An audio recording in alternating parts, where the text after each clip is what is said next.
नमस्ते class 10th live process. कई सारे वीडियो बना चुके हैं हम लोग। 2 दिन के गैप के बाद हम लोग मिल रहे हैं आज। तो अब आपको लग भी गया होगा कि हम लोग अब कंप्लीट करने के और हैं, अब ख़त्म होगा चैप्टर। तो कमर कस लीजिए कि हम लोगों को एग्ज़ाम भी देना है। पढ़ाई का कोई मतलब नहीं रहता है अगर आप टेस्ट नहीं देते हैं। टेस्ट सो दैट कि आप चेक कर सकें कि कितना अच्छे से पढ़ाया गया है या आप कितना अच्छे से जानते हैं, कितना जानते हैं। ठीक काइंड ऑफ कॉम्पिटिशन्स क्रिएट करने का काम कर रहे हैं। असाइनमेंट जो आप लोग जमा कर रहे हैं, वेरी गुड। कुछ बच्चे रेगुलर वे में जमा कर रहे हैं, कुछ बच्चे तो कंपटीशन के रूप में फील कर रहे हैं कि पहले जमा करना है, पहले जमा करना है। वेरी गुड, यही तो चाहिए। ये रहेगा, सब जंग जीत जाएंगे हम लोग। ठीक, जो बच्चे स्टार्टअप भी नहीं किए अभी तक, उनको करना चाहिए। बस हमारे साथ रहिए, हमारे साथ रहिएगा, अप टू डेट रहिएगा, तो आपको फील आएगा पढ़ने का।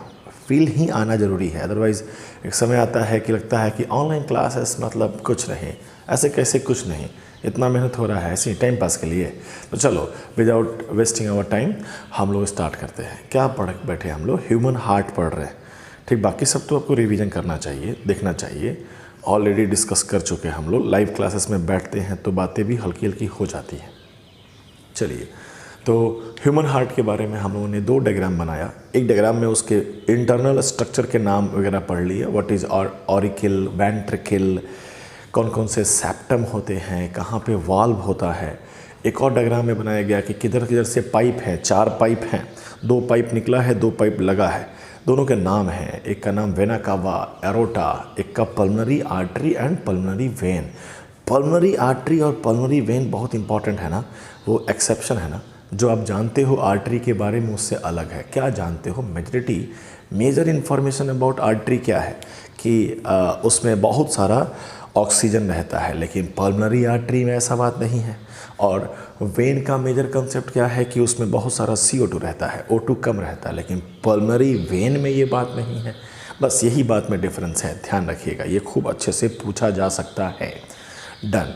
अब हम एक और डायग्राम बनाते हैं। एक और डायग्राम की ज़रूरत क्यों पड़ी, समझो इस बात को। आप सबको जानता है कि हम लोगों को कुछ भी करना होगा, फॉर डूइंग एनीथिंग हमारा ब्रेन सिग्नल भेजता है। हाथ को भी ऊपर करना है, नीचे करना है, तो ब्रेन सिग्नल भेजता है। आप क्लास 9th में पढ़े होंगे, न्यूरॉन मैसेज को लेते हैं, ले जाते हैं in the form of impulse, current के रूप में। यानी हमारे ब्रेन में कुछ करंट बनता है और वो पहुंचता है मेरे हाथ पर, और हाथ को डिसीजन मिला कि हाथ ऊपर करना है, कुछ भी एक्टिविटीज़। ठीक, तो मेजॉरिटी में जो हमारे पास एक्टिविटीज़ हैं, that is controlled by what?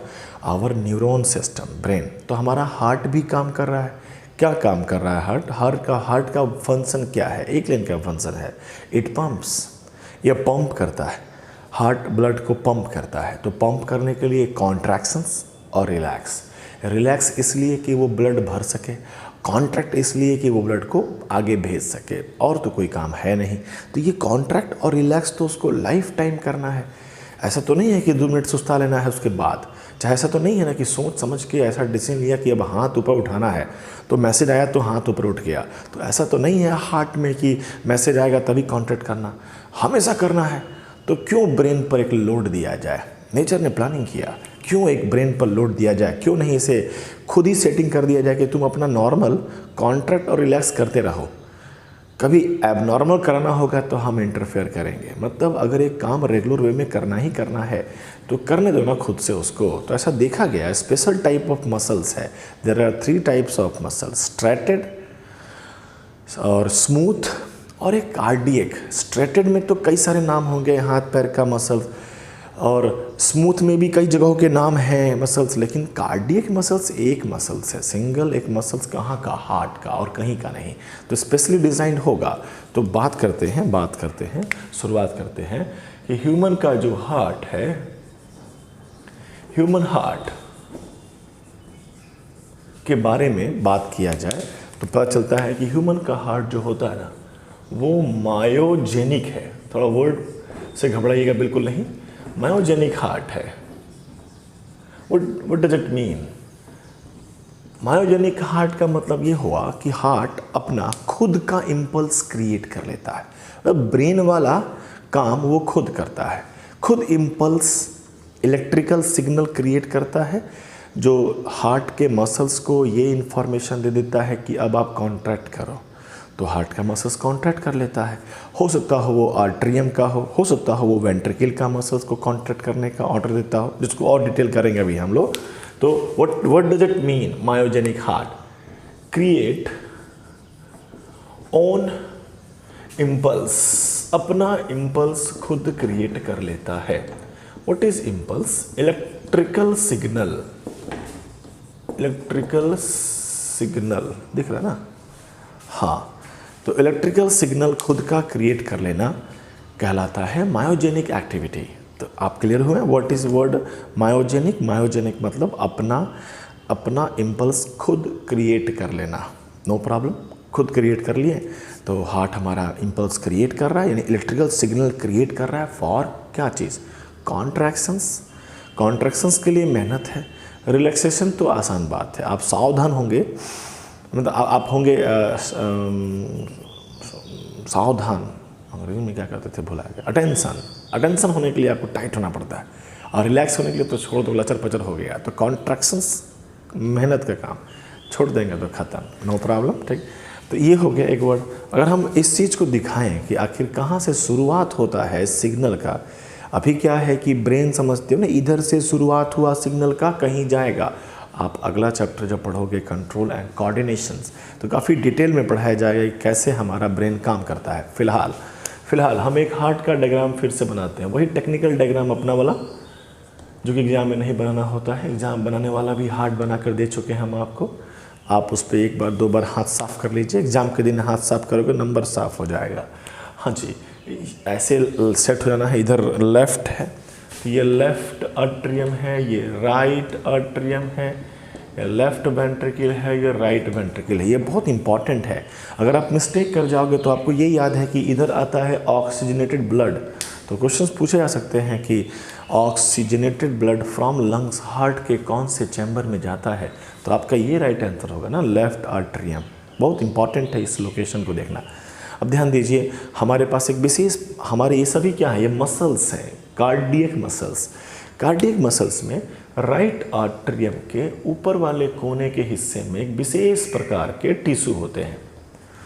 अगर हमारा हार्ट बना रहा है इम्पल्स, तो कोई होगा ना इम्पल्स बनाने वाला, सारे थोड़ी बनाएंगे।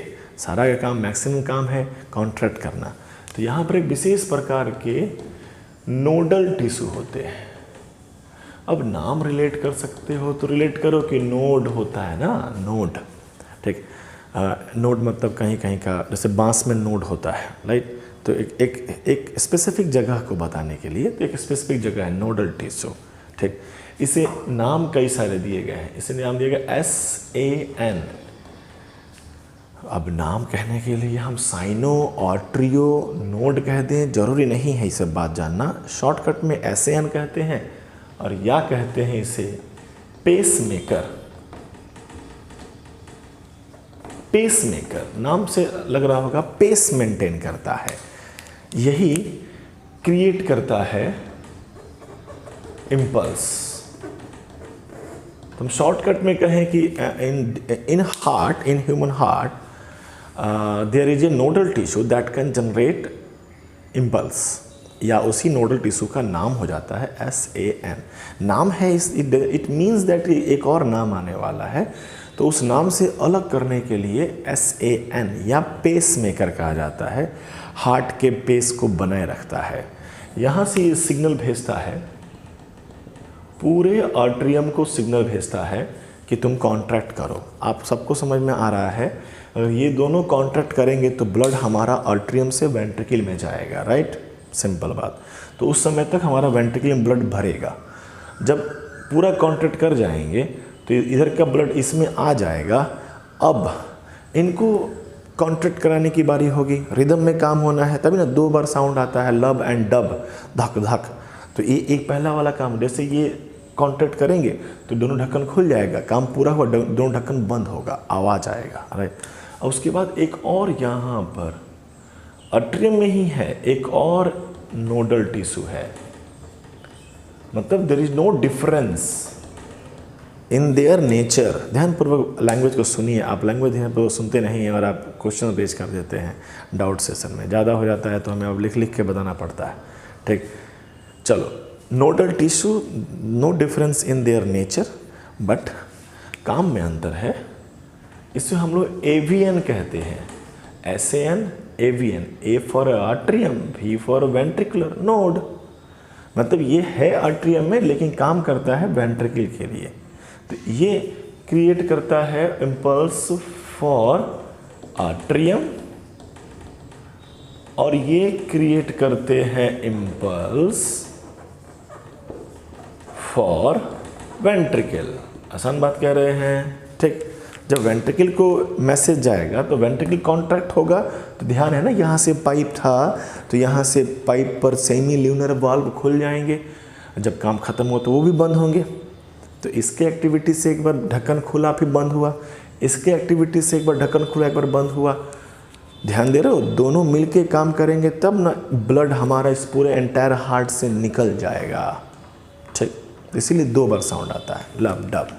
2 बार साउंड आने का मतलब हुआ कि लगता है एक साइकिल पूरा हो गया, राइट। लिख कर भी दिए थे ना कल, 0.8 सेकेंड लगता है एक साइकिल को पूरा करने में, तो ये काम कराने में 0.8 सेकेंड लगता है। बड़े क्लास में जाओगे तो इन सब के नाम दिए जाते हैं, प्रोसेस बनाए जाते हैं। ये साइकिल बार बार होता है, पहले ये कॉन्ट्रैक्ट करवा देगा, ठीक। जब ये कॉन्ट्रैक्ट करेंगे तो ये रिलैक्स होंगे, रिलैक्स का मतलब ये होता है कि ब्लड उसमें भर रहा है। फिर ये कॉन्ट्रैक्ट होंगे तो ये रिलैक्स होंगे, मतलब कि इसमें ब्लड बाहर से आ रहा है, ठीक। तो पढ़ाया जाएगा बड़े क्लासेस में आपको cardiac cycle. What is cardiac cycle, नाम में ही है, कार्डियक मतलब हार्ट से रिलेटेड साइकिल। तो ये तो साइक्लिक वे में चल रहा है ना, कि ये हुआ फिर ये हुआ ये हुआ फिर ये हुआ, 0.8 सेकेंड में दोनों काम हो जाने हैं, फिर 0.8 सेकेंड में दोनों काम होंगे, और ये साइकिल जीवन भर चलते रहेगा। जिस दिन रुका उस दिन उसका टाइम आ गया, सिंपल बात कह रहे हैं, ठीक है।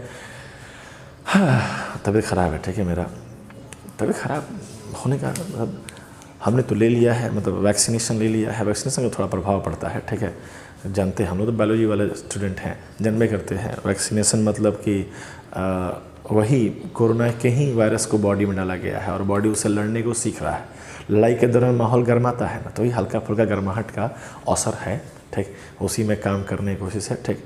आप देख लो अपने घर पे जो भी लोग हैं उसको दिलवाओ सभी सुई हुई, और कोई उपाय नहीं है, ठीक। 18+ एटलीस्ट तुम लोग नहीं, 18+ जो भी है उनको दिलवाओ, तुम लोग सेफ रहोगे। हटा, फोकस, इतना हो गया, नो प्रॉब्लम। मायोजेनिक वर्ड सुन लिए, हार्ट का एक और डायग्रामेटिक इन्फॉर्मेशन ले लिए, डायग्रामेटिक इन्फॉर्मेशन से डन। अब बात कर लेते हैं, जब ये जैसे ये कॉन्ट्रैक्ट करेंगे तो धक्का लगेगा इनसाइड द हार्ट, नहीं, हार्ट से जब बाहर निकलेगा पाइप पर ब्लड, तो ये ब्लड इस वॉल पे धक्का मारेगा, राइट। तो एक प्रेशर, धक्का फोर्स से वर्ड बनता है pressure, class 9th। Force per unit area को कहते हैं क्या, प्रेशर। तो जो हमारा ब्लड पंप होके निकल रहा है तो ब्लड के पाइप पे धक्का मारता है, उसी धक्का को हम पर यूनिट एरिया कैलकुलेट करना स्टार्ट करें तो दैट धक्का इज नोन एज प्रेशर। और वो किसका प्रेशर हुआ, ब्लड का प्रेशर। तो एक वर्ड नया बनता है ब्लड प्रेशर। अच्छा, ब्लड प्रेशर से पहले हमारे पास एक मशीन होता है जो रिकॉर्ड करता है इस इलेक्ट्रिकल सिग्नल को, ठीक। जहाँ जहाँ करंट होगा वहाँ वहाँ वोल्ट की बात होती है। तो हम लोग बॉडी में वोल्टेज भी है, ठीक है। कई सारे इंस्ट्रूमेंट होते हैं, लगा दिए जाते हैं। तो मेजर अब हमारे इलेक्ट्रिकल सिग्नल को रिकॉर्ड किया जाता है। इलेक्ट्रिकल सिग्नल को देख कर समझ में आता है, जैसे आप फिल्मों में देखे होंगे ऐसा कुछ, कि कुछ ऐसा बना फिर ऐसे बना, ऐसे देखे होंगे ना। फिल्म होता है, अगर होता तो सीधा हो गया तो गया, निपट गया। अब फिल्म में अगर उसका इंपॉर्टेंट रोल होगा तो फिर ये ऊपर आ जाता है। तो ये इसे हम लोग पल्स कहते हैं, दिस इज़ आवर पल्स, ठीक। इस पल्स में, ये पल्स एक रिप्रेजेंटेशन है इलेक्ट्रिकल सिग्नल का, कि अभी हार्ट से सिग्नल आ रहा है, ये लोग सिग्नल भेज रहे हैं, ठीक। ये थोड़ा सा सिग्नल आया है, हल्का सा, ये हल्का सा मारा होगा क्योंकि इसको क्या करना है, इधर के ब्लड को इधर भेजना है। हल्का सा सिग्नल आया, तो इसको क्या करना है, बहुत लंबा सिग्नल देना है ना, इसको तो पूरे हार्ट पूरे बॉडी में भेजना है। तो देखो बड़का बनता है, तो छोटका बड़का, छोटका बड़का, छोटका मतलब तुम छोटका बड़का बनते रहता है, नो प्रॉब्लम। इसको नापने वाला मशीन का नाम है इलेक्ट्रोकार्डियोग्राफ, ईसीजी कहा जाता है, ठीक। ईसीजी इलेक्ट्रोकार्डियोग्राफ, इलेक्ट्रो से करंट हो गया, कार्डियो से हार्ट हो गया, ग्राफ से मशीन। बड़ा अजीब सा नाम है। ग्राफ लिखा है तो ग्राफ तो यही तो है, यही तो ग्राफ ही तो लग रहा है। ये ग्राफिकल रिप्रेजेंटेशन है इलेक्ट्रिकल सिग्नल का। बायोलॉजी में ग्राफ, बाप रे बाप, ठीक, बढ़िया बन गया, ठीक। तो ईसीजी नाम, ये मशीन का नाम है। और ये जो रिकॉर्ड करता है ना, रिकॉर्डेड ग्राफ को कहते हैं इलेक्ट्रोकार्डियोग्राम। देख रहा, बड़ा अजीब सा बायोलॉजी में एक मस्त काम किया है सर, ठीक। तो इलेक्ट्रोकार्डियोग्राफ, नाम में ग्राफ है तो ग्राफ होना चाहिए, नहीं, ये मशीन का नाम है और ये उसके ग्राफ का नाम है। अब किया है वो सब हम नहीं जानते हैं कैसे किया है सब, नाम आपको बता दिए हम आपको, डन डन डन डन। आगे बढ़ते हैं। हम क्या कह रहे थे आपको, नीचे थोड़ा सा लाइट ज़्यादा प्रभाव पड़ रहा है, थोड़ा सा गायब करने की कोशिश करते हैं। इतना आप स्क्रीन शॉट ले सकते हैं और काम चल जाएगा, ठीक। चलिए 2 सेकंड लगता है हटाने में, हटिए गया, कोई बड़ा बात नहीं है। चलिए चलिए फटाफट। अब हम बात कर रहे थे एक नया वर्ड की तरफ, blood pressure. What is blood pressure? Blood pressure होता है ब्लड के द्वारा लगाया हुआ pressure on the wall of blood vessels. हम जो नोट्स बना रहे हैं ना, आपको बोला गया है ना कि हम आपको एक नोट्स देंगे, तो नोट्स में हम आपको क्या देंगे? जो पढ़ाया जा रहा है वो नोट्स है आपका, हम आपको देंगे स्टेटमेंट करके। जैसे कि हमने आपको पेरिस्टाल्टिक मूवमेंट सिर्फ समझा दिया, हो सकता हो डेफिनेशन आपको चाहिए तो हम डेफिनेशन बना देंगे। हम आपको न्यूट्रिशंस वर्ड समझा रहे हैं, समझाते हुए चल रहे हैं, उतना समझना भी चाहिए। अब आपको थोड़ा स्टेटमेंट के रूप में ज़रूरत है तो वो स्टेटमेंट हम आपको ले रहे हैं। हम आपको डबल सर्कुलेशन समझा दिए, ठीक, बेनिफिट समझा दिए। हाँ, आपको सेंटेंस में नहीं बन रहा है, आपसे कुछ बच्चों से नहीं बन पाता है सेंटेंस, वो बना रहे। हम ब्लड प्रेशर समझा दिया आपको, ब्लड का प्रेशर ऑन ब्लड वेसल्स। बच्चा लोग थोड़ा गलत समझ लेता है, ब्लड का प्रेशर हार्ट पे है, नहीं, हार्ट वार्ट पे नहीं है। ब्लड का प्रेशर किस पर है? हमारे ब्लड के वेसल्स पे है। अगर ब्लड प्रेशर बहुत ज़्यादा हो जाएगा तो हमारे ब्लड के वेसल्स पर प्रेशर ज़्यादा है, वेसल्स फूट सकता है, ठीक। ब्लड का वेसल्स अगर फूट गया तो दिक्कत है। अब आप सोचता ब्लड का वेसल्स फूट जाएगा तो हमारा प्लेटलेट्स पंचर साट नहीं देगा, अरे पंचर होता है, ब्लास्ट नहीं साट सकता है, ठीक है, ध्यान रहेगा। और एक बार हम फिर कह रहे हैं कि ब्लड का क्लॉटिंग एक लंबा प्रोसेस है, ठीक, सिर्फ प्लेटलेट्स के होने मात्र से नहीं है। ब्लड का प्लेटलेट्स का काम की शुरुआत इंजरी के साइड से शुरू होती है और लंबा सा प्रोसेस होता है, फाइनली जाके काम होता है। No problem. चलो आगे बढ़ते हैं। तो ब्लड प्रेशर हमने बता दिया क्या होता है। ब्लड प्रेशर कैसे आएगा? एक बार जब हमारा हार्ट कॉन्ट्रैक्शंस करेंगे और हार्ट रिलैक्सेशन करेंगे, समझिएगा, दोनों होगा। कॉन्ट्रैक्ट करेगा तो धक्का मरबे करेगा, वो धक्का आगे जाने का धक्का है। जब रिलैक्स करेगा हार्ट तो वो पीछे आना चाहेगा ना। सोचो किसी को धक्का मारने का बढ़ा रहे हैं आगे, तो उस पर से धक्का हटाएंगे तो पीछे आना जाएगा। तो आगे जाने का प्रेशर या पीछे जाने का प्रेशर को हम कॉन्ट्रैक्शंस और रिलैक्सेशन से समझा रहे हैं। बायोलॉजी वाले में that contraction is known as systolic. ये वर्ड बायोलॉजी में वर्ड कॉन्ट्रैक्शंस को सिस्टोल कहा जाता है। अब because of contractions of heart एक प्रेशर क्रिएट होता है, that pressure is called systolic pressure. और बिकॉज ऑफ रिलैक्सेशन हमारे हार्ट में नहीं, ब्लड में एक अलग टाइप का प्रेशर क्रिएट होता है, बैकवर्ड आने का। समझ रहे हो ध्यान से? सिस्टोलिक क्या हो गया? आगे धक्का मारने का। एक और वर्ड होता है डायस्टोलिक प्रेशर। समझ में ये बहुत बेसिक सा बात आया होगा कि ब्लड प्रेशर हमारे यही सिस्टोलिक और डायस्टोलिक प्रेशर का रेशियो को कहते हैं, ठीक। कि हमारा हार्ट कॉन्ट्रैक्ट करके ब्लड को कह रहा है कितना दूर तक जाएगा, हमारा हार्ट रिलैक्स कर कह रहा है कितना पीछे आएगा। एक जो नेट इफेक्ट आया होगा उसके थ्रू चल रहा होगा। मेजरमेंट किया गया था, तो मेजरमेंट किया गया तो पाया गया 120 mm ऑफ Hg ये प्रेशर नापने का एक यूनिट होता है अजीब सा। तो 120 एक एवरेज पर्सन, मतलब 17-18 साल का आदमी, चाहे 20-25 साल का आदमी, छोटे बच्चे की बात नहीं कर रहे हैं, 17-18 साल का आदमी, ठीक, उसका एवरेज अगर हम सिस्टोलिक प्रेशर नापें तो उसका 120 के करीब में आना चाहिए और डायस्टोलिक का करीब में आना चाहिए 80 mm of Hg। 120 mm of Hg and 80 mm of Hg, इसी के रेशियो को अगर कर दिया जाए, इन दोनों को रेशियो कर दिया जाए तो 120/80 का भी ब्लड प्रेशर नपवाए होगे तो ऐसे ही कुछ बताया होगा इन्फॉर्मेशन कि आपका ब्लड प्रेशर तो 120/80 है।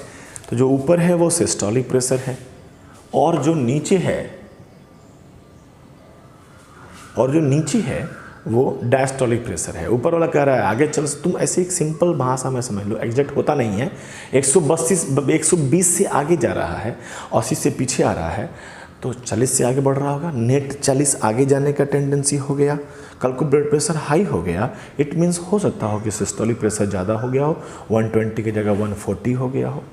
अब ब्लड प्रेशर हाई होना बहुत आम बात है। अब पूछने मत लेना सर ब्लड प्रेशर हाई क्यों हो जाता है सर, हाई हो गया तो क्या नमक खा लें सर, कि पानी पी लें सर, ये सब तो क्लिनिकल बातें हो गई ना। तुम क्लास 10th में डॉक्टर बन रहा है क्या? अगर हमारे पढ़ाने से लगता है कि तुम डॉक्टर बन रहा है तो ये हमारा उपलब्धि है? नहीं है। लोगों को बताओ, ठीक, ये बात हम जानते हैं, लोगों को बताओ, ठीक। अगर आप सेटिस्फाइड हैं तो लोगों को बताइए हमारे बारे में, लोगों को मोटिवेट कीजिए हमारे चैनल के बारे में, ठीक। चैनल भी हमारा है, वहाँ पे कई सारे इन्फॉर्मेशन देते रहते हैं, ठीक। अगर डिससेटिस्फाइड हैं तो आप हमसे बात करिए, ठीक। अगर हमसे नाराज़ हैं तो आप हमसे बात करिए, तो हम कहीं आपकी नाराज़गी को दूर कर दें।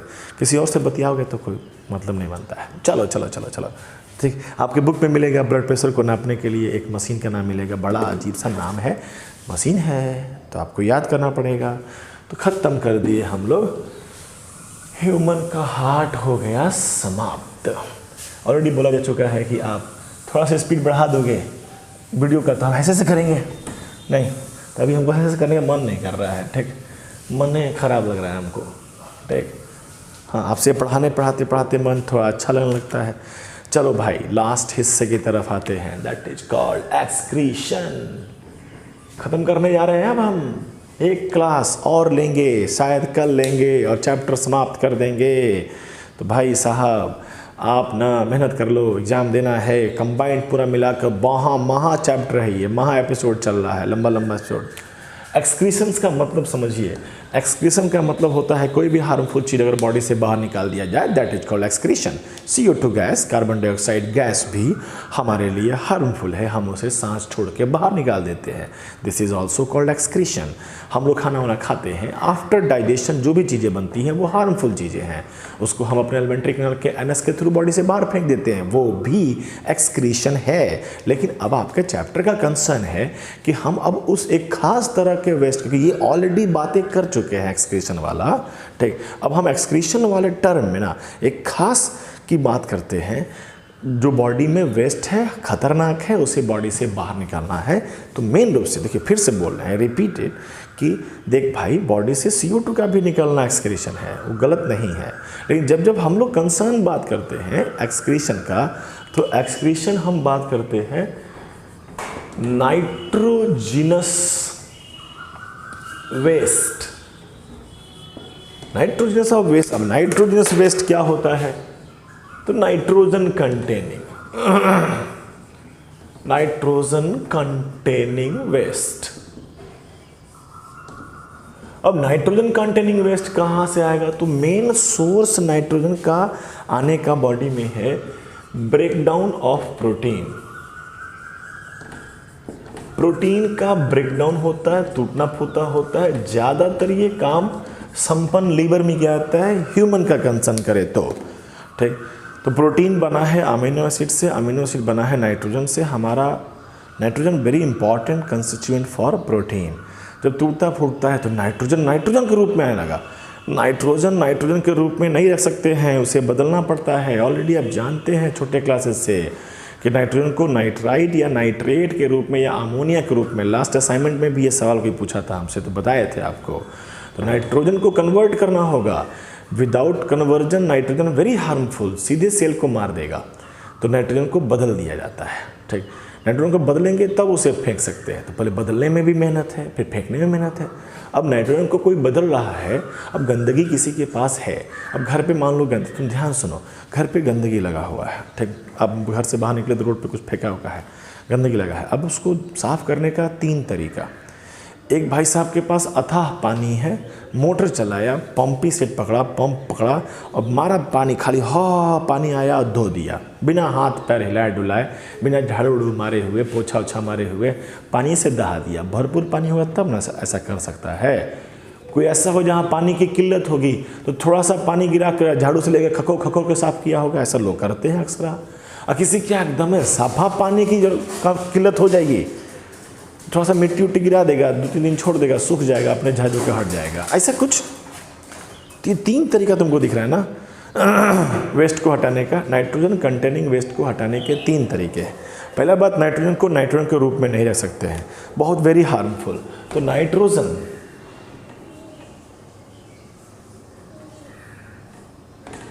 टॉक्सिक है।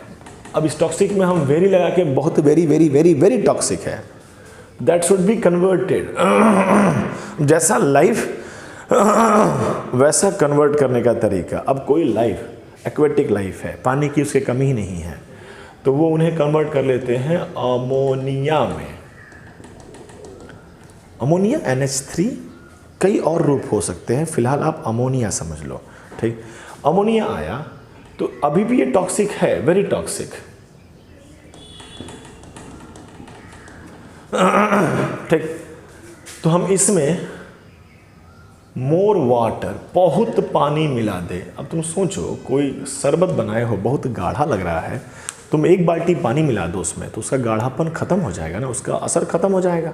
नहीं, तो एक्वेटिक लाइफ के पास पानी बहुत ज़्यादा है, उसने नाइट्रोजन को बनाया अमोनिया और भरपूर पानी में उसे फेंट लिया, मतलब बहुत ज़्यादा पानी की जरूरत पड़ी और उसे बाहर निकाल दिया गया। आसान बात कह रहे हैं। ठीक, मोर वाटर, बॉडी से बाहर निकाल दिया गया। अब कोई ऐसा लाइफ है जिसके पास बहुत सारा पानी नहीं है, तो वो बर्दाश्त नहीं कर सकता इतना पानी, तो फिर अमोनिया को कन्वर्ट कर लिया जाता है यूरिया में। जैसे कि हम लोग हैं, ये काम कौन कर सकता है? ये काम कर सकते हैं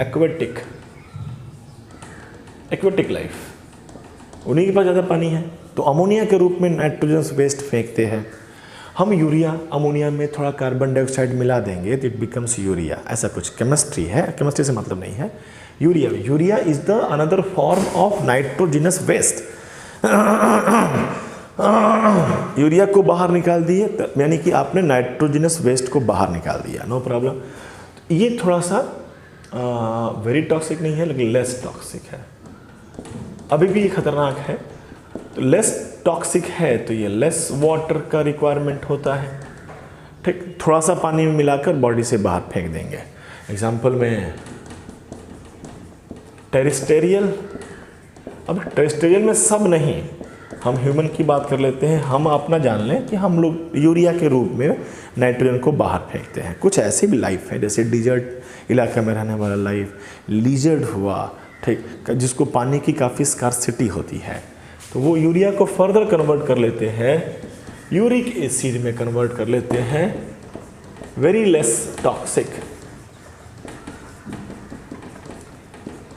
वेरी लेस वाटर रिक्वायर्ड, बहुत ही कम पानी की जरूरत पड़ती है। एग्जाम्पल में हम आपको लिजर्ड की बात कर दें, बर्ड्स की बात कर दें, तो वो हो गया एक नाम ही तो सुन रहे हैं हम, आपको परेशान नहीं करना है। यानी कि आपको ये समझ में आया कि एक्सक्रीशन नाइट्रोजन का बॉडी से बाहर निकालने का डिपेंडिंग अपॉन द लाइफ अलग अलग तरीके होते हैं, तो उस तरीके से बाहर निकाल दिया गया, नो प्रॉब्लम, आसान बात कर रहे हैं।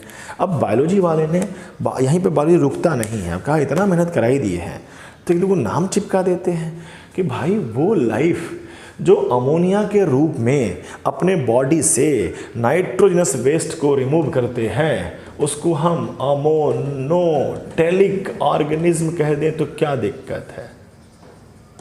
नाम में भी समझ, अमोनोटेलिक ऑर्गेनिज्म, वो लाइफ जो अमोनिया के रूप में नाइट्रोजन कंटेनिंग वेस्ट को बाहर निकालता है और इस प्रोसेस को जैसे न्यूट्रिशन इज द प्रोसेस